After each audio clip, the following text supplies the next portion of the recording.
Parlàvem si vols tu, de tindre la independència de poder decidir el que volíem per Andorra. És a dir, que no haguéssim de demanar mai, d'una certa manera, autorització o el suport dels coprínceps, en el cas del copríncep episcopal, que el teníem més a prop, o el francès, i els quals, a través dels veguers, són els que determinaven. I més a l'època més endavant, que hi havia més bloqueig, no podies fer. Segons, o sigui, tot el que era representació internacional no teníem res a fer, o sigui, al fons el que es buscava era tindre una independència com a país. I el que hi ha ara, un Parlament elegit democràticament i un executiu tal com està ara, ser un país modern. I una cosa, un gran record que tinc de llavors i encara dura ara, és que el consens era ple. Vull dir, mai havíem pensat ni en aquestes de tendència conservadora o progressista o és no sé què. La veritat, no sabia, almenys per part meva i els més propers, mai s'havia tingut. Llavors anaves per feina. Llavors, al entrar dins el procés constituent, sabíem que el missatge era arribar a aconseguir que es votés la Constitució, que Andorra passés a ser un estat de dret totalment independent i que una vegada aconseguit això, ja està, s'acabava. I això podia durar un any i mig, podia durar un any o podia durar els 4 anys. I aquest va ser l'objectiu. Teníem molt clar que ens hi jugàvem molt. Perquè si no s'arriba a fer la Constitució i continuem amb el sistema actual de país indefinit, aquí ens hi estàvem jugant molt. I suposo que això va ser, dius, bueno, hem arribat a aquest punt, ara toca. Portàvem anys darrere de la reformeta, de no sé què, que no s'acaba mai d'arrencar. Aquí va haver-hi l'any, no me'n recordo quin mes va ser, però va ser a principis de 92, no? Va haver-hi tota aquella manifestació aquí al Consell. Jo hi era, per cert, que la primera vegada que hi era. Però bueno, i aquell dia va ser també històric, i allò va ser l'última gota. Que van dir, tots fora, i a més, fixeu, el dia de les eleccions, perquè no ens en fiàvem, els que havíem per aquí. Jo no sé quan em vaig assabentar exactament, sé que hi havia un dels promotors, o el promotor, el Lluís Bavi, i que ara hi tinc relació i amistat, bueno, sempre he tingut amistat, però ho veig més, i és el que va fomentar aquesta queixa, que tal i qual, i total, que va aconseguir que la gent, m'entens, que bullís una mica més la cassola. Jo no havia anat mai al Consell, però aquell dia, potser perquè ja portava d'anys a dins, com d'altres, aquesta inquietud, vaig dir, doncs avui aniré. Estàvem aquí amb un altre company meu, que sempre hem tingut relació política, i inclús un dels germans del meu pare estava aquí sentat, esverat, que tots fora, i tal i qual. I realment és perquè, sense ser-ne conscient, portaves allò dins que deies, bueno, s'ha acabat. Vull dir, va ser una situació que va sortir del cor. I l'estar aquí es va pressionar moltíssim, moltíssim, perquè es va crear molta tensió, perquè hi havia moments que deies, bueno, aquí entrarà la policia, ens fumaran tots fora i continuarà tot igual. I no va ser així. I a sobre van dir, vam obligar que es fixés data d'eleccions, perquè teníem la por de dir, a veure si ara això dura in extremis. Jo crec que un factor important és el canvi generacional, també. Entreu, arriba una generació, una gent més jove, no per res, vull dir, perquè dins de la política, com a molt, hi ha d'haver l'equilibri de la gent amb experiència i de la gent que té més impuls, no? Més impuls potser perquè no té l'experiència, no? I això va ser, jo crec, bastant determinant. A part que ja feia anys que es venia empenyent amb el canvi i també potser hi havia el sector més clàssic, més antic, que no volia masses canvis. Podíem agafar 2 camins, un que no se'ns va passar mai pel cap, de dir, bueno, hi ha la comissió constituent que treballi la Constitució, la negoci, i nosaltres ja anirem escoltant, i mentrestant de braços plegats. Però vull dir, com que ningú tenia aquest esperit, vam fer la llista de tot el que es tenia que fer, Evidentment, van treballar, ho vam separar per comissions, no?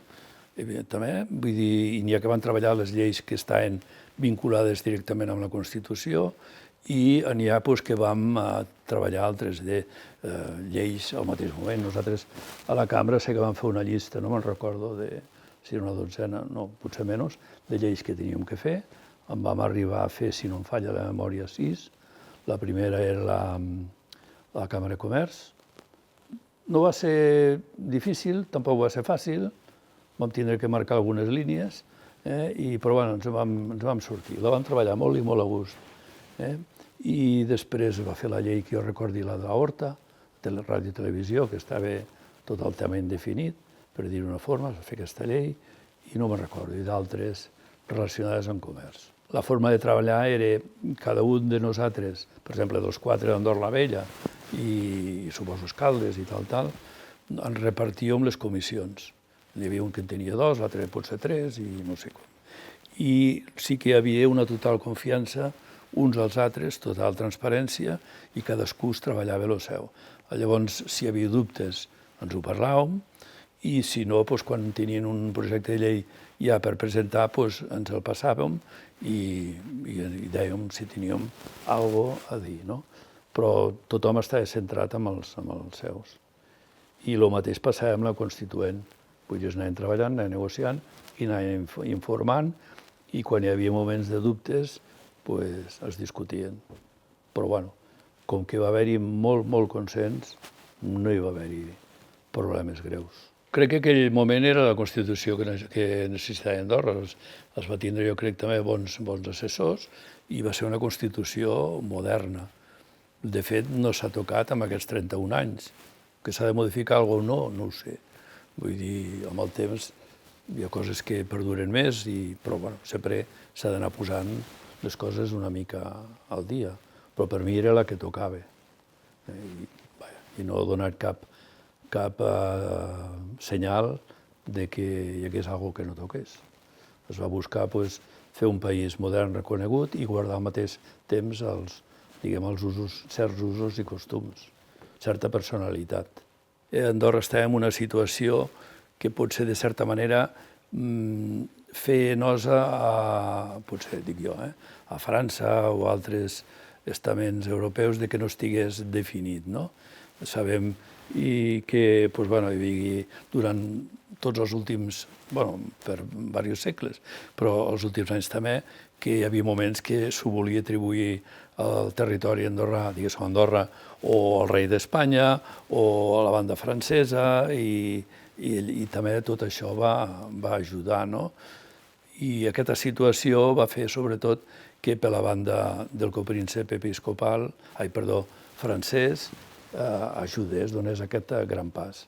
Si no ell no hagués empenyegut, possiblement no sé com estaríem. Quan fas la vista enrere i dius, per exemple, amb el meu cas, que dius, és que la meva família ja vivia aquí l'any 1535, demostrat amb documents, tant per banda de pare com banda de mare. Llavors, quan dius, ostres, durant aquests 500 anys ja batallàvem per això que hem arribat a aconseguir ara. És una reflexió que fas, jo he fet després, allò quan estàs pensant i dius, ostres, tants anys i tal i qual, si ara ho haguessin, diré, mira, aquí va haver-hi tensions, no?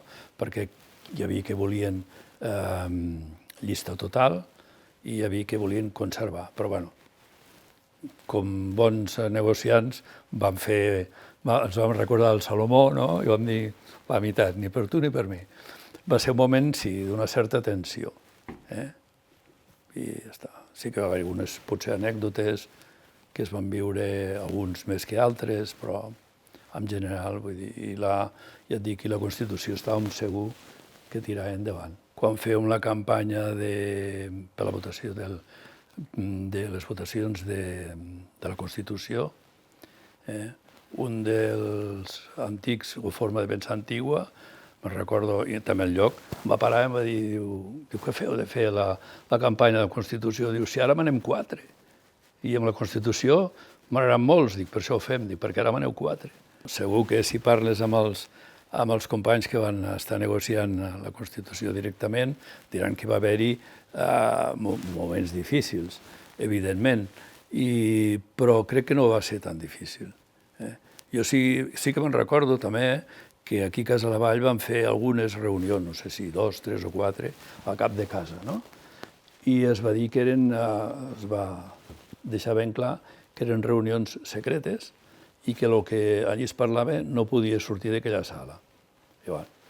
I si em demanes de què vam parlar, doncs ja no me'n recordo, perquè com que passada la porta no podies dir res, doncs ja no podies pensar. Però va haver-hi alguns moments, algunes tensions, però bueno, no, res. No, això suposo que dins l'esperit aquest d'amistat i digue-li consens i la molt bona relació que vam fer, perquè n'hi havia que ens coneixíem més o menys, no?, pels motius d'estudis, que havien estat uns i altres a fora, doncs em sembla que va ser el segon any, l'any 94 o així, que m'ha passat pel cap de, mira, hem d'intentar tornar-nos a agrupar i fer almenys una vegada a l'any.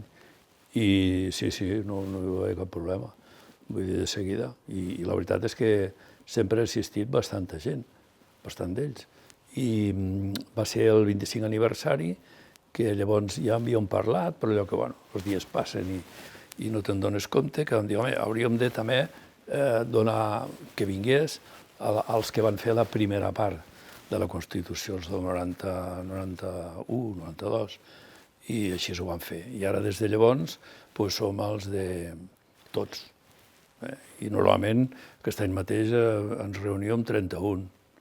Algun perquè després no pot, deixant a part els que malauradament ja no hi són, però tothom va venint. I està bé perquè és una trobada on es fa molta broma, on es fa el dinar i tal. Bueno, fas broma. Política no vol dir que algú aprofite per punxar algun dels que hi ha al govern o així, però entra dins la fórmula del joc.